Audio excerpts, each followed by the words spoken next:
Hello and welcome to another of our lessons on accreditation.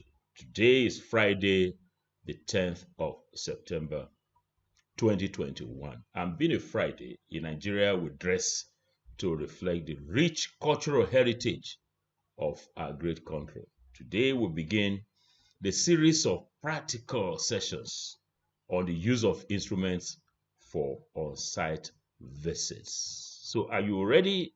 Oh, I can see you are. So let's get on to the workshop.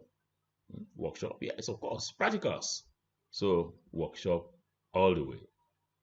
So welcome to the workshop. In the workshop today, we'll be conducting practicals on assessing academic matters during on-site visits. We'll be using live scenarios. And I'm Peter Okebukola.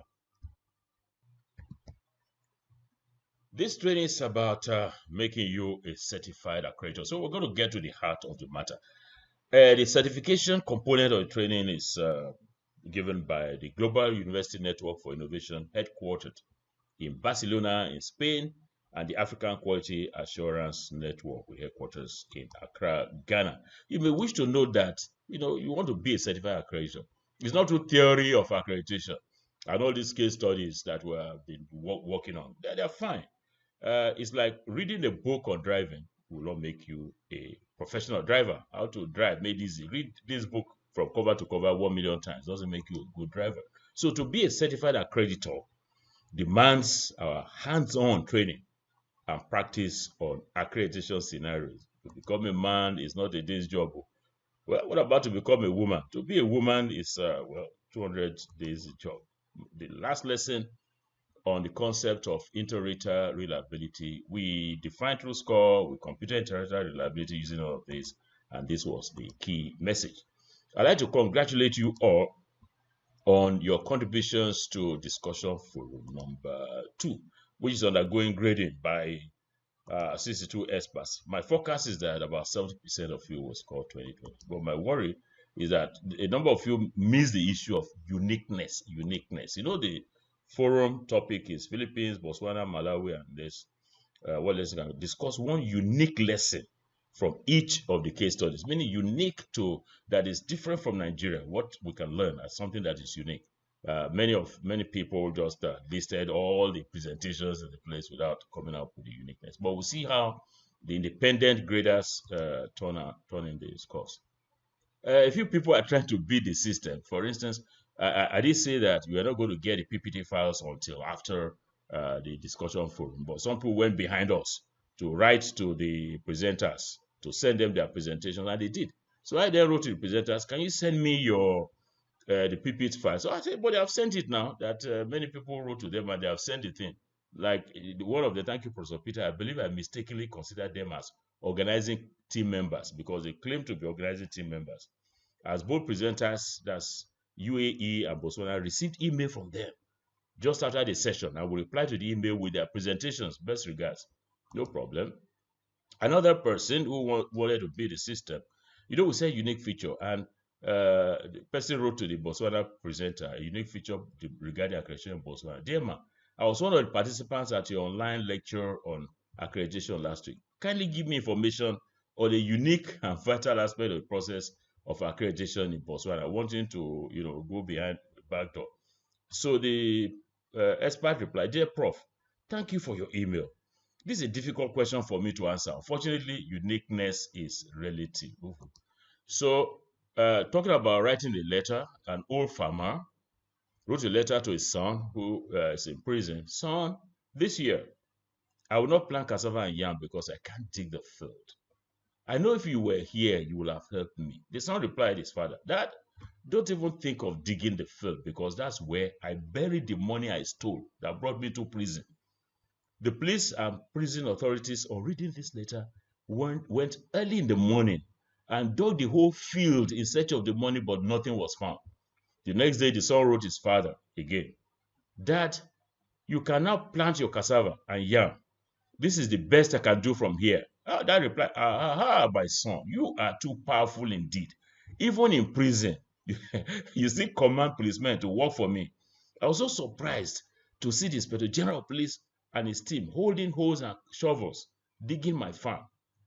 I will write to you when I want to harvest. Interesting. Now, there is this book, Breaking Barriers to Learning, the Cultural Techno-Contextual Approach, which was published 2 years ago. You can find it if you go to ctcapproach.com.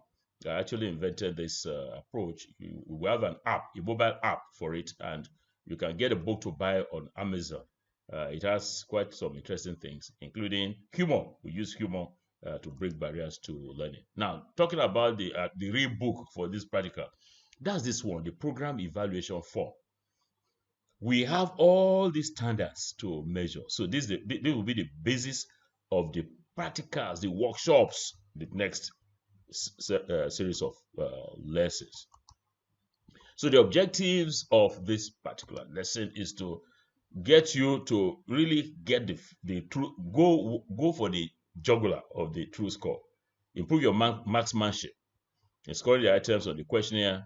That will enhance inter-rater reliability and to also reduce personal bias in scoring to the best personal minimum. And we're going to be focusing this lesson on the graduate program evaluation form. These are the items. So the standards to be covered in this lesson are philosophy and objectives, curriculum relationship, curriculum innovation, and the rest that you can see on the screen. There are some assumptions in this lesson that the accreditation instrument is valid. It's valid to the extent that NUC conducted very extensive consultations and all of that on the instrument, and that you as the accreditor, you have adequate content knowledge of what is being assessed. If you are a geographer, you are deep in geography, chemistry, and the rest. You have adequate content knowledge. And that you have no vested interest in the program or institution being assessed, because if you do, you either can overshoot the thing or undershoot. Is there a word like that? Yes, maybe you can coin one. Now, this is the accreditation instrument, and we're back to it. So we're going to begin with the first one, philosophy and objectives. What is there in the instrument? What does the instrument say about philosophy and objectives? Now, it gives it like this. Program, philosophy, and objectives should clearly state the type of graduate program is designed to produce, the type of graduate the program is designed to produce, and general directional statements of the knowledge and skills the graduates of the program should be able to perform in relation to the philosophy, goal, and objectives of this. NUC has given some marking guide in that instrument. Clearly defined and similar to those laid in the benchmark, that's BMAS for the program, 1. Not well stated and all of that, 0. Meaning that we are going to partition philosophy and objectives into 2. So this is scoring for this item. Please note that, because this is a practical part and you are going to be involved in several of these practical sessions. Philosophy is 0.5, objectives 0.5, making 1 for this item, philosophy and objectives. Let's take a scenario, a life scenario that Professor Additional Shudi of FUNAB provided. The philosophy of the program was not clearly defined, so this one is gone. However, the objectives of the program exist and was in accordance with BMAS. So clearly, this one is 0.5. Please note how this thing is called. Scenario number 2, provided by Professor Taufik Uthman of Nile University of Nigeria.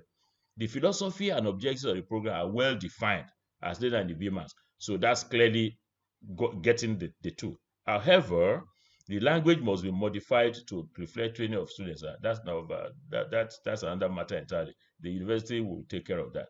So for the purpose of this scoring, language, so long as we've found that the objectives and philosophies are clearly defined as laid in the BMAS, is 0.5 plus 0.5, making 1. Are we happy with that? Yes, I can see you are nodding. Let's go on to the next one. The next one is relationship between BMAS and curriculum. So the instrument, what does it say? The instrument says the curriculum of a program is totality. This is not big grammar. The real thing here is here. The curriculum and structure of the program should be assessed against the stipulations of the BMAS. BMAS is for those who are participants from outside Nigeria, benchmark minimum academic standards, and the level of innovative courses introduced by the university. For this particular item, relationship, the marking guide is this. The curriculum is adequate for a degree program as it contains all the core/compulsory courses prescribed by the BMAS or across all the levels. That's the first component of it. That means all the core courses that you have in the BMAS should be in the program, and then without exceeding the maximum credit load. So you have to check the maximum credit load. If it exceeds it, there's a challenge. So, but if it meets these two conditions, there are two conditionalities, IMF, here before. The other one, not fully adequate for a degree program as a few. If there are some compulsory courses that are off it, then it is 2. Not adequate for the program as it does not contain all the compulsory courses across all the levels. Is becoming similar now as prepared, and therefore inadequate for preparing the students for his professional career and all of that. That's 0. So let's see how you score, because this gives us, it is not very too clear. You see, when it contains all the compulsory courses, that is 2 marks. Then maximum credit load not exceeded, that's 2 marks, because that's what we have here. These are the 2 to score 4 marks. So contains all compulsory courses, 2 marks. Maximum credit load not exceeded, 2 marks. So let's take a scenario provided for us by Professor Lawan Abdul Wahab of Bayero University, Kano. The curriculum or the program is not fully adequate. So yeah, a few core courses are omitted in some levels of study as provided by the BMAS. So it contains, it does not contain all the courses. So some are missing. So it now falls within this category. A few core compulsory courses are omitted. So you can see contains all compulsory courses. Maximum credit load not exceeded. That's what we're going to assume. So that is 2 marks. Let's take scenario number 2 that's provided by Professor Lydia Abi Abasi of University of Calabar. The 500 level courses did not reflect the 4 core subspecialties of program of which students at this level should choose a maximum course load observed. This is good. So it has scored these 2 here, but it has not scored any mark here because the 4 compulsory courses were not reflected. So that is 2. Is that clear? Oh, yes, my dear people, it's clear. Relationship between BMAS and curriculum. Can we move on to the next? There are 7 of them for this lesson, by the way. So let's take on curriculum innovation, additional courses. So the instrument is saying inclusion of 4 or more innovative courses. So the marking guide of NUC reads like this: inclusion of 4 or more additional innovative courses, and then that's 4. If it is less than 4 innovative courses in the curriculum, 1. Non-inclusion, 0. So what we're going to have is this. If it is 4 plus, that is 4 and above courses, inclusion, innovative courses, 4 marks, 4. If it's between 1 to 3, it will be 2 marks. Then if it's none, that's 0. Okay. But you see, this is saying inclusion of less than 4 innovative courses in the curriculum, 1 mark. In measurement, this is too disparate. You have 0, you have 1, you have 4. So let's call like this. What you're trying to do is to narrow inter-rater reliability, because you put this one as 4, you put it as 1. Okay, so 4 plus is 4. If it's between 1 to 3, it's 2. Because less than 4 innovative courses, we have 2. And if it's 0, if it's 0, it's 0. There's none. So let's take Professor Patricia Mba of Michael Okpara University of Agriculture, Modike. I agree with you, Mama. Yeah, she's been communicating with us, very, very, very participatory participant. So there were less than 4 innovative courses in the curriculum. They only had 1 new course. So you can see less than 4, they only had 1 new course. So that score here is 2 marks. Scenario 2, there's an inclusion of additional, please note this particular row, the scoring. So for us to be uniform or to be close to the ideal. Scenario 2, there's an inclusion of additional innovative courses in the curriculum over the above BMAS and listed them. You can see listed them, there are 3. This was given by Mrs.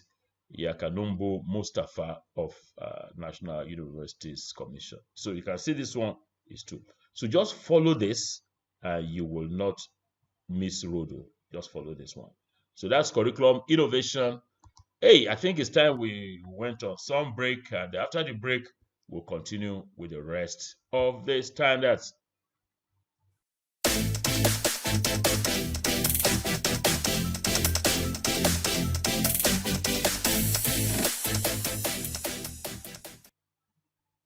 Welcome back from the short break. I want to wish you all the best in the test you are taking today, scheduled for 4 to 5 p.m. Today is your big day for the exam for this week. I'm talking about the exam for the week in the school. Time for exams, and it was their big day. Now, when the day came, everybody got assembled in the hall, and then the paper was handed out. And a very popular student found out that he couldn't answer any of the questions, and he didn't want to leave because he would look stupid. And so, while waiting for the exam period to end, he wrote, "Only God knows the answer," after every question. But when the scripts came, the teacher noted, "God gets an A plus, you get an F minus. Surely you all scored the 30 marks in today's test because you were very brilliant participants." We'll move on to the next. We have 4 more of these standards. This one is curriculum coverage. Now, the instrument, what was it asking us? Panel members should look at the question papers and interact with sample students to ascertain whether the curriculum is covered. So the marking guide from NUC is: the curriculum is adequately covered, 3 marks.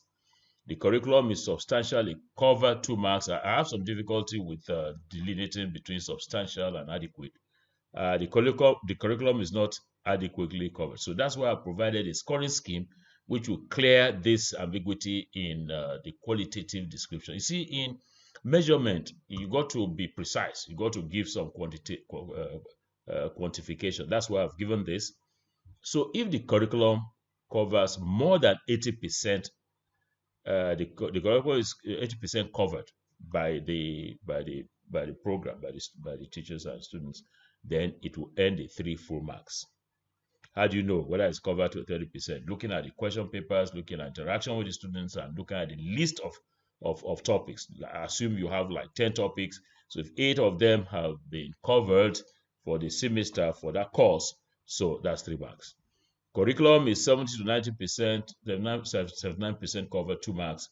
Less than 70%. So why is this so? This is so because there's something in education which we call content validity of the delivery.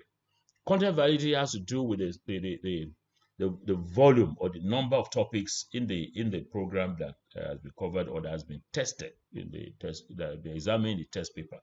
So if it's less than 70%, then you wasted your time, wasted time of the students at 0.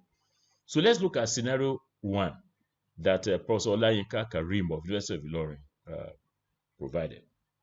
The curriculum is adequate, having met the NUC BMAS and proper coverage. See, you were bringing some ambiguity in terms of qualitative description. Proper coverage. What does that mean? Of the scores and areas, but we have cleared it. Professor Olayinka Karim did well, because we have cleared that in this scoring. This is the role, as I kept mentioning, that we should shine our eyes on. The samples of the examination question papers, practical notebooks, and interaction with some students across all levels also indicate a very good coverage. So we're getting some other interesting things. Very good coverage. So excellent coverage would be like 100%. But you see, if you cover more than 80%, that's still good enough in education.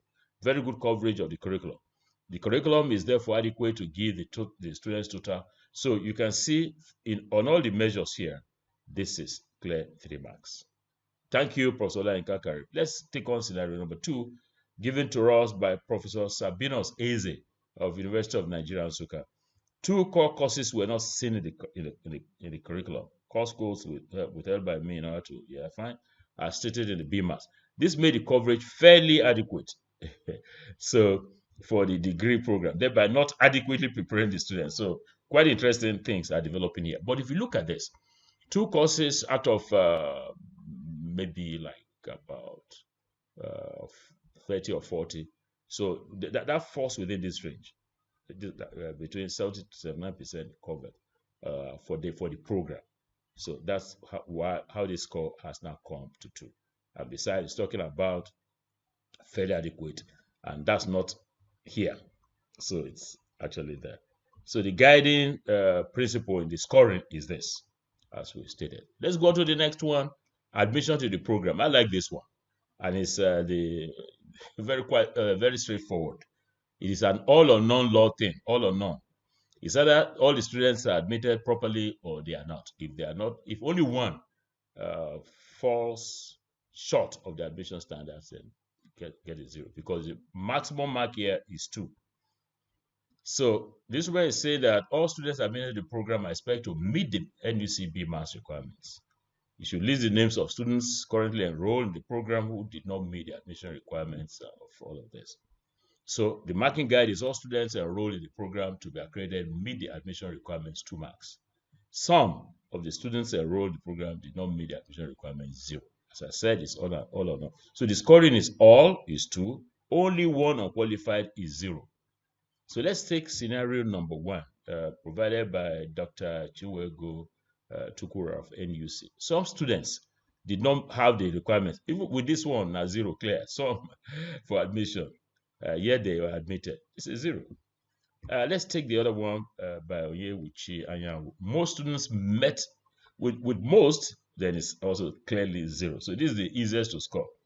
Most students met the admission requirements, but it was interesting to notice that some final year students were admitted with testimonials and statements of results from their secondary schools, and have still not provided that from WAEC. Well, this is fairly common in some private universities, who are undersubscribed by way of students and just want students at all costs. So let's watch out for that. Let's go to the next one. That's academic regulations. What does the instrument say? The instrument is saying that the academic regulations should be well publicized, strictly adhered to. Let me read a bit of it. There should be academic regulations in the student's handbook, which should include rules and regulations governing the conduct of semester and final examinations, the grading system, penalties for exam malpractice, and all of that. Where academic regulations exist, panel members should confirm that they are being judiciously applied and that students are aware of them. Briefly state the impression of panel members or the degree of students' awareness of these regulations. Ask the students if they have copies of regulations. Ask a sample of students at different levels of the program, details of regulations for exam, malpractice, and so on. So let's look at NUC marking guide. NUC marking guide is available, quite clear, and in use are well publicized, 2 marks. Available, not clear, but in use and well publicized to students, 1 mark. Not available, 0. So it's quite easy to carve out some scoring scheme, which is the one we're going to follow, which is this. So there are 4 areas available, quite clear, in use, and well publicized to students for 2 marks. So by simple arithmetic, it is 0.5 mark for each of these. So let's take scenario number 1, provided by Limot Babayode of NUC. Academic regulations were clearly stated in the student handbook, but there was no record of actions taken against regulation breakers. So if you are clearly stated, it means available, and it's quite clear. So 0.5.51. In use, we do not know. Well publicized students, we do not know. So that's why this is 1. Let's take scenario number 2, provided by Professor Ephraim Mzadi Chimelao Kafo of Federal University of Technology, Owerri. The university has academic regulation in students' handbooks, which includes rules and all that, so it's available. The including system. From our interaction with the students, we observed that it was clear. You got this one. In use, you got this one. And widely publicized among students. So that's it. So 0.5 times 4, that's 2 marks. So that's it. Let's move on to the last in the series for this practical session. Number 1. Standards of tests and examinations. What the instrument says: good standard, quality, and spread. It's expected that tests and examinations of the program shall be of this, relevant to the curriculum. So to be based on review of past exams and tests, continuous assessment, and panel's opinion on clarity of questions set for degree examinations for the past 3 years, relevance to syllabus at the appropriate level and quality of students' answer scripts. Highlight factors that may improve the quality of students' performance. Let's look at the NUC marking guide. very good standard and quality and adequately cover the curriculum, 3 marks. As you can see from this scoring, we're looking at 3 things. Good standard, because the marks is 3. Good standard, 1. Quality, see, 1. Spread, 1. So very good standard and quality adequately cover 3. Good standard and quality but do not adequately cover 2. Not of good standard and do not adequately cover, that's 0. So you can see the marking guide is good standard 1, quality 1, spread 1 to make the 3.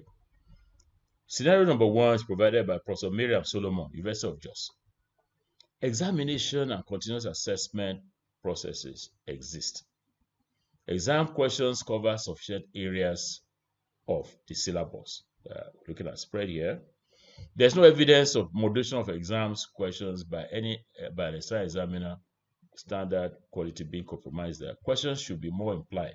Examiner's report does not exist in the department, which means it is not sent to the department by the Vice Chancellor. This has to be corrected to enable the department to address areas of weakness and give room for improvement.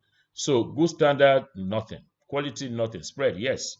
So as you can see, it exists. Examination questions cover sufficient areas of the syllabus. So the score is, did I hear you say 1? Yes, of course, you are correct. That's 1.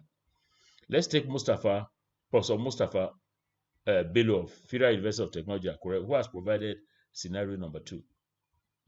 Tests and examinations were found to be of good standard generally. So, got this one. With the exception of a few cases where questions need to be reinforced, examiners, lecturers made efforts to cover the syllabus and evaluate the depth of candidates' understanding of issues through. Am I reading too fast? I want this video to be short. That's why I'm reading so fast. Please bear with me. Through both theoretical and practice-oriented questions. So you get quality is good. In subsequent examinations, mark allotted to each question should be indicated in the question paper so as to guide the student in the allotment of time to each question. Good. So we have spread, cover syllabus. That's it. We have spread. So on good standard, quality and spread, we have what a markage. So total is 3. That brings us to the end of the 7 standards we are comparing today. And for the practical session at your end, this practical session at my end, we're going to be covering these 7 areas. And I'm going to be sending you scenarios from this book of scenarios that members of the participants in this program provided us a few days ago. So for Saturday, that's tomorrow, the practical session, I will give you 2 scenarios for each of the 7 standards. So I took 2, 2, 2. So I'm going to give you 2 each for the scenarios, for the standards. Your task will be to score each scenario and then enter your score in the online form provided. Where's the form? I'm going to give that to you later. Now, how do we mark this? Now, for every scenario that you got right, that you are spot on, we are improving marksmanship, that you get the score that we have at our end. It's 5 marks. 5 marks for each of the 14 scenarios scored in agreement with the approved score. Where's the approved score? Is the one we get the approved score. I'm going to share that with you later. But if your score is deviating like 10%, you just get half the mark. That's 2.5. And if it is beyond 10%, that's 0. 10% deviation will mean you are 10% less or 10% more. So that's it. Actually, deviation plus or minus, that's what it is. So half a mark. The maximum obtainable is 70. Why is it 70? 5 marks for each of the 14 scenarios will give you 70 marks. I'm sure you're all going to get 70 marks. Now, when do you submit? No rush, people. No rush, people. Just do this as your convenience. But before midnight on Saturday, September 11th. That's tomorrow. Just read through the scenario and score. As simple as that. So when will these materials be available? It will be after your test, after the test today. We don't want you to be distracted. After the test, you're going to get the materials. And so in this workshop, what did we score? We scored these 7 items. And next lesson, we're going to be taking the second part of this. I'll be covering evaluation of students' work, degree projects, and the rest that you can see on the screen. That brings us to the end of workshop number 1, and we want to close the door of the workshop now. So please don't forget to take all your things out of it. And the workshop will open again in a few days. So we'll see you then. Bye-bye.